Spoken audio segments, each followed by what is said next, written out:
আসসালামু আলাইকুম গাইস, কি অবস্থা সবার? আশা করি সবাই ভালো আছেন। তো ঈদের পরের দিন গেছিলাম হচ্ছে যশোর ঘুরতে।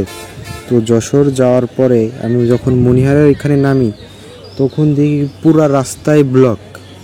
তো গাড়ি থেকে নেমে আমি যখন মনিহারের সামনে যাই দেখি যে তুফান মুভি দেখার জন্য এত পরিমাণে দর্শক, এই দর্শকের কারণে পুরো রাস্তাটাই ব্লক হয়ে গেছে। তো দেখলাম যে তাহলে দেখি একটু মনিহারের ভিতর থেকে ঘুরে যাই। তো গেলাম টিকিট কাউন্টারের দিকে, দেখি যে এত পরিমাণে ভিড়। ওইখানে যদি আমি টিকিটের জন্য অপেক্ষা করি তাহলে মনে করেন যে আমার পুরা দিনটাই চলে যাবে, তারপরেও কিন্তু আমি টিকিট পাবো না। তো এইখান থেকে ঘুরতে ঘুরতে ঘুরতে ঘুরতে তখন দেখি যে ব্ল্যাকের লোকজন টিকিট বিক্রি করতেছে। তো ব্ল্যাকে যেসব টিকিট বিক্রি করে সেইগুলো কিন্তু দাম একটু বেশিই হয়, অর্থাৎ টিকিটের যে রেট তার দ্বিগুণ কিন্তু দিয়ে এই ব্ল্যাকের টিকিটগুলো কিনতে হয়। তো কি আর করার, যেহেতু ভেতর দেখতে হবে যে মুভিটা কেমন, সেহেতু তো দাম বেশি হলেও কিনতে হবে। তো আমি ব্ল্যাক থেকে টিকিট সংগ্রহ করে ভেতরে যাই। ভেতরে যেয়েও দেখি যে হিউজ পরিমাণে দর্শক এখানে উপস্থিত। তো আমি অত্যন্ত ক্রেজি ছিলাম যে মুভিটা আসলে কীরকম হবে। তো সেই হিসেবে আমি উপরের দিকে যাচ্ছি, যেহেতু আমি এসির একেবারে উপর পর্যায়ের যে টিকিট ওইটা সংগ্রহ করছি।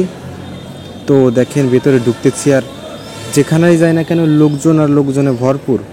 তো আমি গেলাম উপরের দিকে দেখতে যে কি দেখি অবস্থা।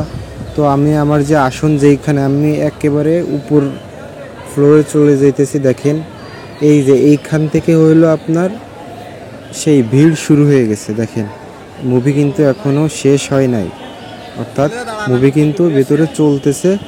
আর ভেতরে ঢোকার জন্য দেখেন সেই পরিমাণে লেভেলে আপনার লোকজন দাঁড়ায় আছে সিরিয়ালভাবে। দেখেন আমার এই মনিহারে এসে এমন মনে হইতেছে যে এর আগে পরে কখনো বা এইরকম পরিমাণে দর্শক এই মনিহারে হয়নি। অর্থাৎ বাংলাদেশের ভিতরেও যদি টপ লেভেলের কোনো মুভি হতে যায় বা হয় তাহলে হচ্ছে এই তুফান মুভি।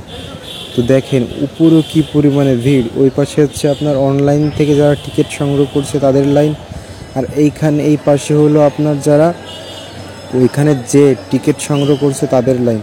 তো এগুলো তো সামান্য, এখনও কিন্তু অনেক বাকি আছে। আপনারা এই ভিডিওর মাধ্যমে দেখতে পারবেন যে আরও কত পরিমাণে দর্শক এই তুফান মুভি দেখতে এসেছে। অনেকে আছে যারা পুরো হাউসফুল হয়ে গেছে কিন্তু তারা টিকিট পায়নি। এই দেখেন ভেতরের অবস্থাটা দেখেন।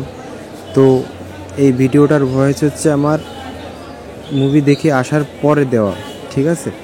তো মুভিটা যে এত সুন্দর, অর্থাৎ বাংলার ইতিহাসে এইরকম মুভি আমার মনে হয় না আগে কখনো হয়েছে। দেখেন এই যে মুভি দেখে তারা বের হচ্ছে, আপনারা তাদের লাইনটা দেখেন, হিউজ পরিমাণে একেবারে জ্যাম বেঁধে গেছে। তো মনিহারের সামনে ঠিক এইরকমভাবে গাড়ি একেবারে অফ হয়ে গেছে, এত পরিমাণে জ্যামের কারণে কিন্তু গাড়িগুলো চলতে পারতেছে না। আপনারা জাস্ট দেখেন।